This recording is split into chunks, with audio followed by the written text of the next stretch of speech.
नहीं चलेगा, data centre नहीं चलेगा, नहीं चलेगा, नहीं चलेगा, डेटा सेंटर नहीं चलेगा, डेटा सेंटर नहीं चलेगा। आभारी है।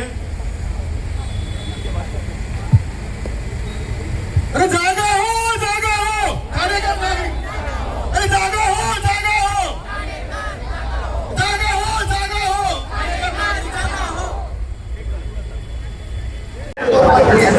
आपल्या मागे एक 53 एकरमध्ये एक डेटा सेंटर येत आहे।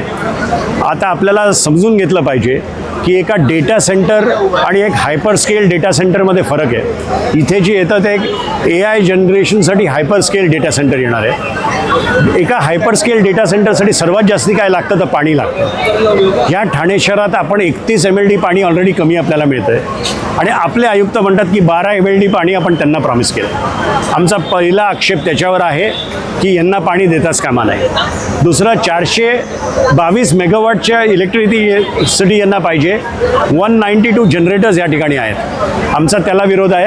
ह्याच्यामुळे आजूबाजूच्या 4-5 एकर परिसरामध्ये उष्णता वाढणार आहे। त्याच्यामुळे आम्ही या सगळ्यांना विरोध करतायत। यांच्या फक्त 150 नोकऱ्या हे देणार आहेत असं ॲमेझॉन स्वतः सांगते।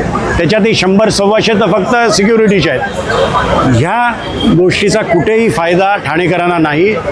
जे एक हमिंग साऊंड येणार आहे 365 दिवस 24 तास जे हमिंग साऊंड येणार आहे त्याच्याने लोक बेजार होणार आहेत। आजूबाजूला एकही फ्लॅट विकला नाही जाणार आणि जे राहत आहेत ते विकून निघून जातील। या सगळ्या गोष्टी ठाणेकरांनाही कळल्या पाहिजेत, जगभर कळल्या पाहिजेत। महाराष्ट्र गव्हर्नमेंटचे डोळे उघडले पाहिजेत की ह्याला जी परवानगी दिली 8/2006च्या टाउनशिप ॲक्ट खाली ते इमिजिएटली रिवोक करा। आमचं स्पेसिफिक म्हणणं असं आहे की स्टेट गव्हर्नमेंटनी रेग्युलेशन फॉर डेटा सेंटर्स बदलावं, नवीन लेजिस्लेशन आणावं आणि त्याच्या अनुषंगाने परवानगी द्यावी। बदलतं असं म्हटलं जातं आहे, मात्र ठाणेकरांच्या जीवावर उठणारे देखील प्रकल्प या ठिकाणी येत आहेत। डेटा सेंटरला विरोध आहे। सर्वसामान्य ठाणेकरांच्या साठी आपण रस्त्यावर उतरलेला आहात। राजकीय सगळं बाजूला ठेवून हे बघा, सर्वात प्रथम आहे ना राजकीय हे लेबल मीडिया आम्हाला लावते।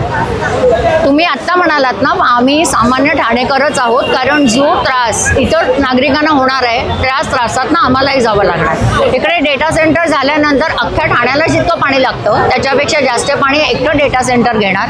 अख्ख्या ठाण्याला जेवढी वीज लागते त्याच्यापेक्षा जास्त वीज यांचं हार्डवेअरसाठी वापरणार आहेत ती लोक।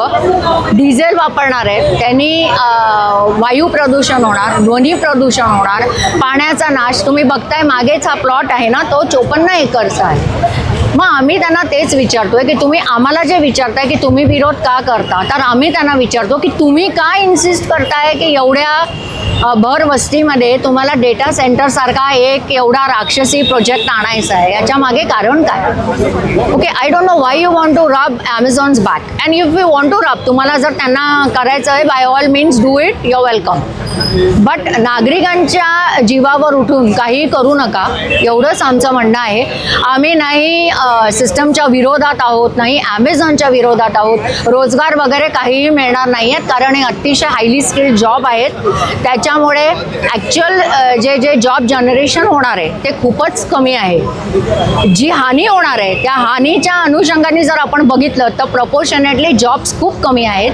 फक्त सुरुवातीला त्यांना हजारो लोक स्किल्ड, सेमी स्किल्ड लोक लागतील, अनस्किल्ड लागतील जेव्हा डेटा सेंटर बनत असेल। म्हणजे बांधकाम मजूर इतकंच जॉबचं जनरेशन होणार आहे। त्याच्यानंतर त्यांना जॉब इकडून जास्ती देता येणार नाहीत। आणि आम्ही अजूनही सांगतो की आज एवढी लोक जी उतरली आहेत, सामान्य लोक उतरली आहेत, सगळेजण त्याच्यात आहेत। आणि राजकारणी म्हणून आम्ही कशालाच विरोध करायचा नाही, हे जर असं कोणाचं म्हणणं असेल तर हे बरोबर नाही। थँक्यू।